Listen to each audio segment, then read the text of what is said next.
Hello students, આજે 11મા સાયન્સના chapter number 1 નું લેક્ચર નંબર 6. અગાઉના 5 લેક્ચર મેં પૂર્ણ કર્યા. એમાં 5મા લેક્ચરની અંદર મેં મૂળ સંકલ્પના વિશે માહિતી આપી હતી. બરાબર કે 1 મૂળ બરાબર 6.022 × 10⁻23. તો અહીંયા એને ધ્યાન પર લઈ લઈએ કે 1 મોલ બરાબર 6.022 into 10⁻23 કણ. આના વિશેની માહિતી આપી હતી. આની જે એક્ઝેક્ટ વેલ્યુ છે એ પણ તમને કહી દઉં કે 6.022 14,056 into 10⁻23. આ તેની એક્ઝેક્ટ વેલ્યુ આવે. આની પછી પણ આંકડાઓ આવે. આપણે આ કિંમતને ધ્યાનમાં લેવાની નથી. આપણે ધ્યાનમાં લેવા માટે માત્ર આ આંકડાને ધ્યાનમાં લઈશું.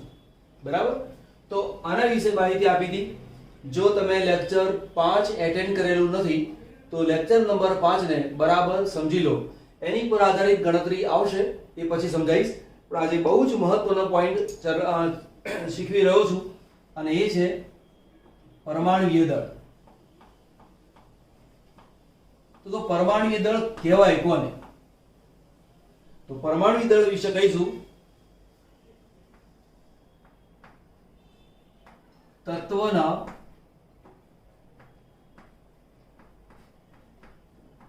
પરમાણુનું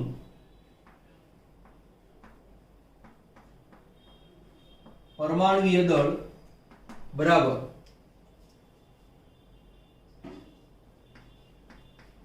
તત્વના એક પરમાણુનું દળ એકમ છે ગ્રામ છેદમાં 1.66056 into 10⁻24 ગ્રામ. તો મનમાં તમને ત્રાસ થાય કે આ 66056 into 10⁻24 ગ્રામ એ છે શું? તો આપણે તેની ચર્ચા કરી લઈએ. આપણે કે 1.66056 into 10⁻24 ગ્રામ એને કહેવામાં આવે છે 1 AMU, અથવા તેના માટે માત્ર U શબ્દ વપરાય છે અને એના માટે શબ્દ વાપરીશું એ. માનો કે તમારે AMU હોય તો તેને કહેવાય છે એટોમિક માસ યુનિટ, એવું કહેવાય. અથવા માત્ર U એવું પણ કહેવાય. જો માત્ર U લખેલું હોય તો તેને કહેવાય છે યુનિફાઈડ માસ, અથવા એને કહેવામાં આવે છે એકીકૃત દળ. હજી પણ મનની અંદર અસ્પષ્ટતા છે કે સર આટલા ગ્રામ બરાબર 1 AMU. વાત તો બરાબર. આ જે છે એ તો 1 AMU નો મીનિંગ ગયો, એનું ફૂલ ફોર્મ આવ્યું એટોમિક માસ યુનિટ. પણ વાસ્તવમાં છે શું? તો સમજો. C12 carbon પરમાણુનો સમસ્થાનિક C12. અગાઉના લેક્ચરમાં વાત કરી હતી. કાર્બનના 3 સમસ્થાનિક આવે C12, C13 અને C14. આમાં જે C12 છે એ લગભગ 98.9% જેટલું લગભગ C12 છે. બરાબર? બાકીનો જે કાર્બન છે એનું પ્રમાણ ઘણું ઓછું છે અને રેડિયોએક્ટિવ ગુણધર્મ ધરાવનારા તત્વો છે. એટલા માટે અહીંયા લઈશું C12. તો C12 પરમાણુના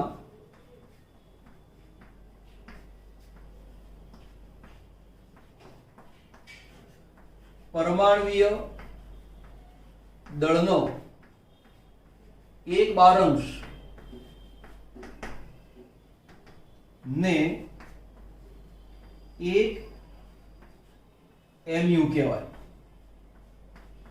હજી પણ મનમાં થાય કે C12 પરમાણુના પરમાણુય દળનો 1/12 એટલે શું? આની પરથી કન્ફ્યુઝન નહીં આવે, એને સોલ્વ કરી દઈએ આપણે. તો કે C12 પરમાણુના પરમાણુય દળનો 1/12 ને 1 mu કહેવાય. એટલે શું? તો આપણને એ ખબર છે કે 1 મોલ બરાબર આટલા કણ. હું કાર્બનના આટલા કણ લઉં છું તો આવું થાય કે 6.022 into 10 raised to 23 C12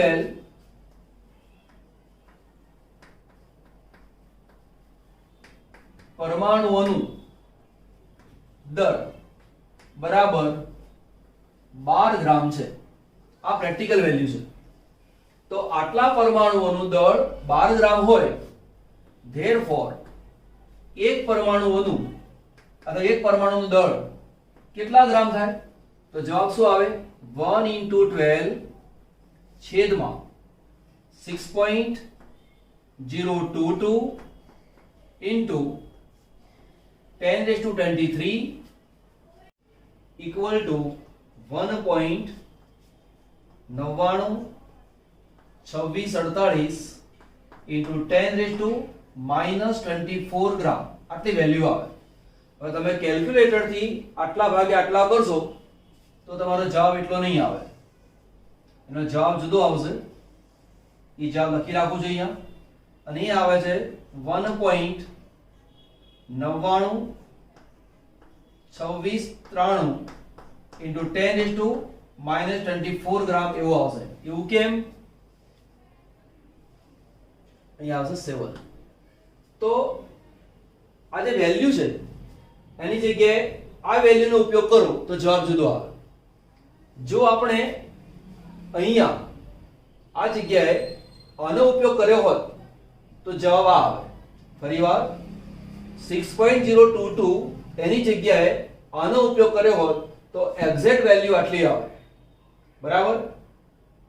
આપણે કોનો ઉપયોગ કરીએ છીએ? 12 ભાગે આટલું જ કરી દઈએ તો જવાબ આટલો આવે. અને ચોપડીમાં જવાબ છે નહીં. ચોપડીનું જે કેલ્ક્યુલેશન છે એ આનો આધાર લઈને કિંમત મૂકેલી છે, માટે આ કિંમત આવે. ઓકે, તો આગળ જઈએ. આ કોનું વજન આવ્યું? કાર્બનના એક પરમાણુનું વજન આવ્યું. C12 જે પરમાણુ છે કાર્બનનો C12 સમસાવી એના એક પરમાણુનું વજન આટલા ગ્રામ આવ્યું. હવે તેનો 1/12 એટલે શું?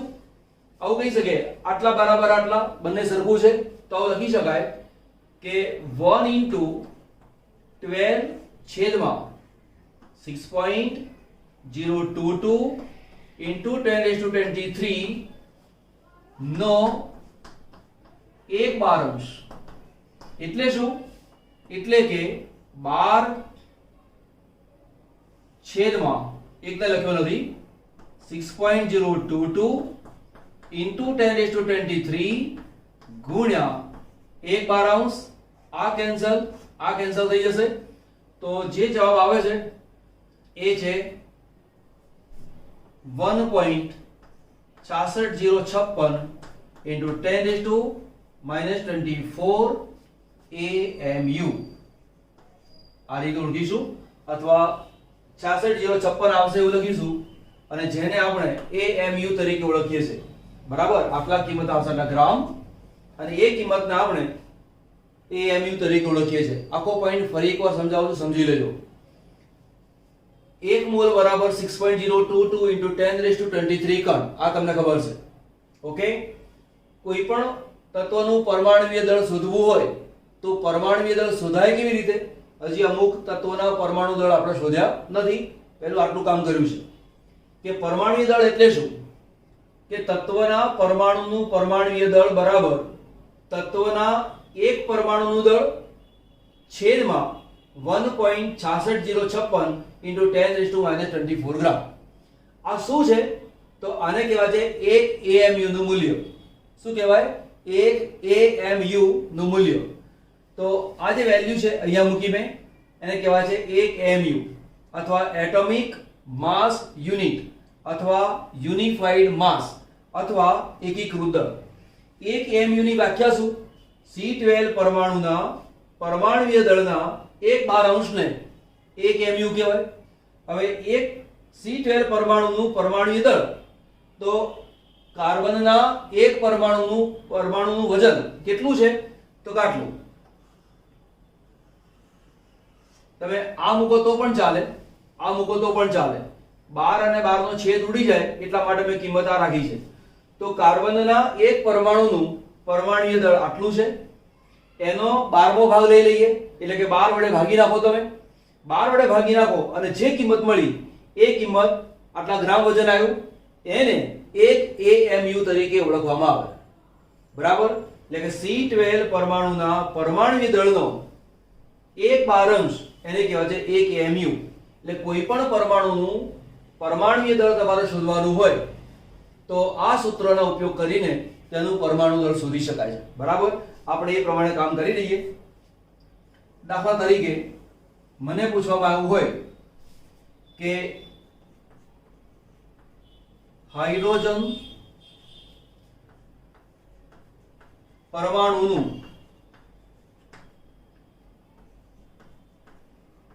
પરમાણુય દળ કેટલું થાય? તો લખીશ આ રીતે.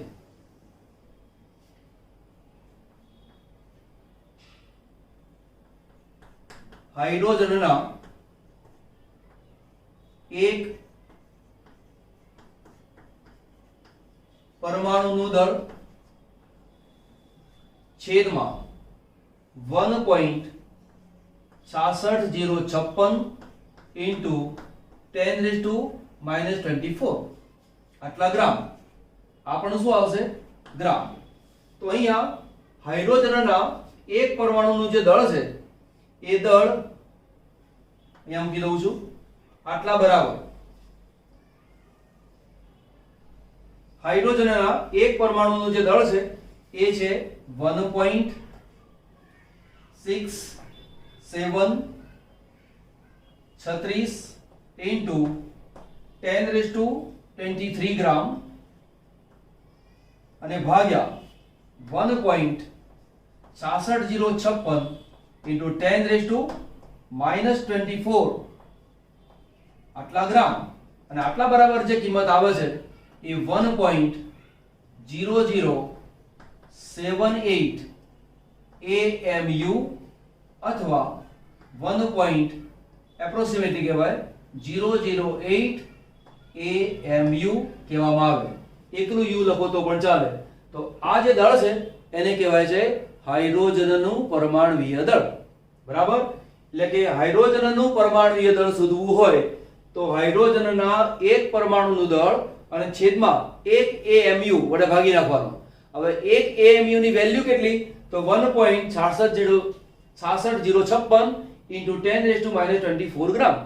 ટૂંકમાં કોઈ પણ પરમાણુનું પરમાણુય દળ શોધવું હોય તો તે પરમાણુનું અને તે તત્વના એક પરમાણુનું વજન લો અને ભાગ્યા 1.66056 વડે ભાગી નાખો તો તેનું પરમાણુય દળ મળે. ફરીવાર, કોઈ પણ તત્વનું પરમાણુય દળ શોધવું હોય તો શું કરવાનું? તે તત્વના એક પરમાણુનું વજન ભાગ્યા 1.66056 ગુણ્યા 10⁻24 ગ્રામ. જે કિંમત આવે એ કિંમતને આપેલા તત્વનું પરમાણુય દળ કહેવામાં આવે. હાઇડ્રોજનનું ઉદાહરણ લીધું છે. આવા ઘણા બધા ઉદાહરણ તમે જાતો શોધી શકો છો. નોર્મલી પરમાણુય દળનો એકમ તમારા ધ્યાન ઉપર આટલો આવશે. પરમાણુય દળનો એકમ આ તો છે જ, પણ નોર્મલી આવો ગણતરીમાં આવે છે ગ્રામ પ્રતિ મોલ. આ ધ્યાનમાં લેજો. એટલે જ્યાં પણ લખેલું હશે કોઈક વાર AMU એવું લખીને આપેલું ના હોય કાં તો U એવું લખીને આપેલું ના હોય તો ગ્રામ પ્રતિ મોલ પણ આપેલું હશે. એને તમારે સાચું સ્વીકારીને આગળ ચાલવાનું. IUPAC પ્રમાણે અત્યારે એક AMU નક્કી કરેલું છે, પરંતુ બહુ વખતથી ગ્રામ પ્રતિ મોલ એવું આવતું જ હતું. અત્યારે પણ એ નોર્મલ વપરાશમાં છે જ. એનું ધ્યાન રાખજો. આનો એક સ્ક્રીનશોટ લઈ લો, પછી આપણે નવો પોઈન્ટ ભણીએ. એમાં આ જે ગણતરી શીખવાડી એ તો વાત બરાબર છે, પરંતુ એક્ઝેક્ટ પરમાણુય દળની વ્યાખ્યા આપવી હોય તો આપણે શું કામ કર્યું? તત્વના એક પરમાણુનું દળ છેદમાં 1.66056 into 10⁻⁻24 ગ્રામ આવું કામ કર્યું. આ વાસ્તવમાં છે શું? તો કે 1/12 ભાગ. કોનો? C12 ના એક પરમાણુના દળનો 1/12 પાર્ટ ભાગ. તો આવી વ્યાખ્યા થાય. તત્વના એક પરમાણુનું દળ C12 ના 1/12 અંશના જેટલા ગણું હોય, બરાબર, તેને તે તત્વનું પરમાણુય દળ કહેવાય. દાખલા તરીકે કોઈ એક તત્વનું પરમાણુય દળ છે, આના કરતા 10 ગણું થાય તો તેનું પરમાણુય દળ 10 છે એવું કહેવાય. જો આપેલા તત્વનું પરમાણુય દળ આના કરતા 20 ગણું હોય તો તેનું પરમાણુય દળ 20 છે એવું કહેવાય. જો કોઈ તત્વનું પરમાણુય દળ આના કરતા 40 ગણું હોય તો તેને તે પરમાણુનો પરમાણુય દળ 40 છે એવું કહેવાય. જો આપેલા તત્વના પરમાણુનું પરમાણુય દળ આના કરતા 50.56 ગણું વધારે હોય તો તેનો પરમાણુય દળ 50.56 છે એવું કહેવાય. તો આ વેલ્યુ કઈ? તો આ વેલ્યુ છે આટલી, બરાબર. તો આના કરતા આપેલા તત્વનું પરમાણુય દળ કેટલા ગણું છે અને જેટલા ગણું આવતું હોય એટલું તેનું પરમાણુય દળ કહેવાય. આ જ વસ્તુને આવું કહી શકાય કે તત્વના એક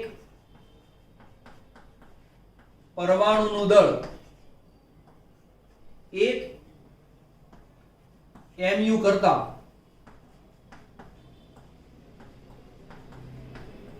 જેટલા ગણું હોય તેને તે તત્વના પરમાણુનું પરમાણુય દળ કહેવાય. હું આવું પણ કહી શકું, આ પણ વ્યાખ્યા છે, આવી પણ વ્યાખ્યા થાય, અથવા આવું કહી શકાય તત્વના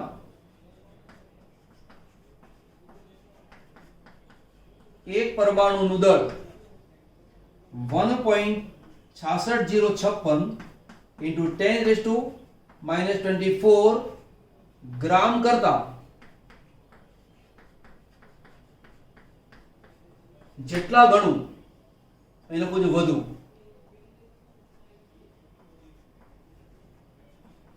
વધુ હોય તેને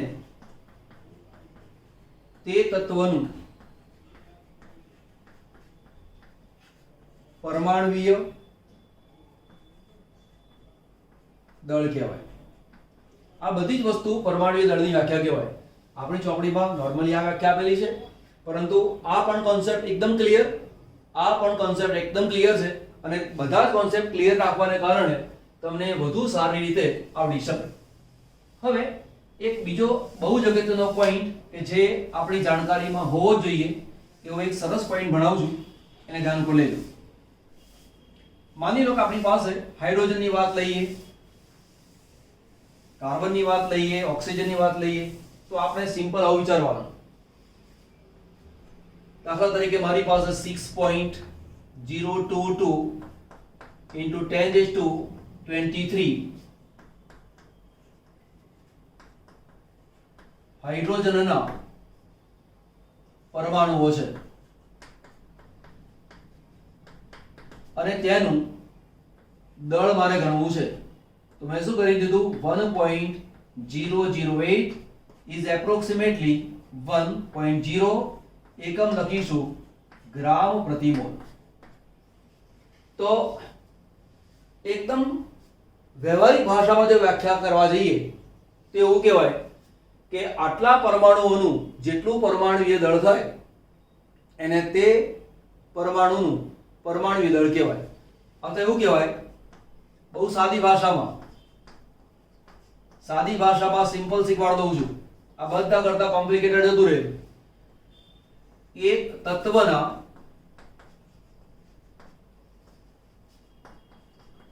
એક મોલ પરમાણુઓનું ગ્રામમાં દર્શાવેલું દળ તે તત્વનું ગ્રામ પરમાણુવીય દળ કહેવાય. બરાબર. તત્વના 1 મોલ પરમાણુઓનું ગ્રામમાં દર્શાવેલું દળ તે તત્વનું ગ્રામ પરમાણુવીય દળ કહેવાય. જેમ કે 1 મોલ એટલે કે હાઇડ્રોજન છે, હાઇડ્રોજનના આટલા પરમાણુ લીધા તો તેનું વજન આટલું આવે. બરાબર. તો કેટલાક પરમાણુવીય દળ આપણે યાદ રાખવા પડે. નોર્મલી આપેલા હોય છે, પરંતુ આપેલા છે જ એવું માનવાની જરૂર નથી. કેટલાક બેઝિક પરમાણુવીય દળ આપણને ખબર હોવી જોઈએ. તો કયા કયા પરમાણુવીય દળ ખબર હોવી જોઈએ? ચલો ધ્યાન આપી લઈએ. અહીંયા ઉદાહરણ તરીકે હાઇડ્રોજનની વાત લઈએ તો અહીંયા 1.0 આ વેલ્યુ છે, પરંતુ બહુ નજીકનો આંકડો 1.0 છે. તો 1.0 એકમ લખવાનો ગ્રામ પ્રતિ મોલ, અથવા ત્યાં યુ એવું લખેલું પણ ચાલે. બરાબર. નોર્મલમાં આનો યુઝ બહુ થાય છે. હાઇડ્રોજન માટે આ 1 ગ્રામ લીધું મેં. કાર્બન છે, ચલો કાર્બન થી સ્ટાર્ટ કરું છું. જે નોર્મલ યુઝમાં આવે છે તે લખું છું. 12.0 ગ્રામ પ્રતિ મોલ. કાર્બન પછી લખું છું નાઇટ્રોજન 14.0 યાદ રાખવાના બરાબર. પછી છે ઓક્સિજન 16.0 ગ્રામ પ્રતિ મોલ. ત્યાર પછી લખું છું ફ્લોરિન 19.0 ગ્રામ પ્રતિ મોલ. ફ્લોરિન પછી છે યુઝમાં ખાસ આવતું સોડિયમ 23 ગ્રામ પ્રતિ મોલ. ત્યાર પછી આવશે મેગ્નેશિયમ 24 ગ્રામ પ્રતિ મોલ. એલ્યુમિનિયમ 27. ફોસ્ફરસ આવશે 31. સિલિકોન 28 આવે છે, હમણાં લેતો નથી, એનો જરૂર પડશે તો વાત કરીશું. સલ્ફર 32. ક્લોરીન 35.5. સલ્ફર 32. એક મિનિટ. ક્લોરીન 35.5 ક્લોરીનનો ભાગ. પછી છે પોટેશિયમ. પોટેશિયમ આવશે 39. કેલ્શિયમ 40. આવા નોર્મલ યુઝમાં આવનારા પરમાણુવીય દળ ગણ્યા. એકમ કયો ગણવાનો? યુનિફાઈડ માસ, કાં તો AMU કાં તો ગ્રામ પ્રતિ મોલ. બરાબર. Fe 56.0. કોપર 63.5. આ જે પરમાણુવીય દળ લખેલા છે એ નોર્મલ યુઝમાં આવનારા છે. હવે પછીના પીરિયડમાં આ પરમાણુવીય દળનો ઉપયોગ કેવી રીતે કરવાનો છે એ હું તમને શીખવાડીશ. બરાબર. તો સ્ક્રીનશોટ લઈ લો અને જેટલી વસ્તુ મોઢે કરવાની હોય એને મોઢે કરી પણ દેજો. વ્યાખ્યા 3 રીતે મૂકેલી છે. આ ટેક્સ્ટ બુકમાં આવેલી વ્યાખ્યા છે એ આ રીતે છે, પરંતુ એનો જે મીનિંગ છે એ આ રીતે પણ છે, આ રીતે પણ છે. 3 વસ્તુ બરાબર છે એટલે તમને વધારે સમજ પડશે એ મારી 100% માન્યતા છે. બરાબર. ચલો આટલું લઈ લો કામ.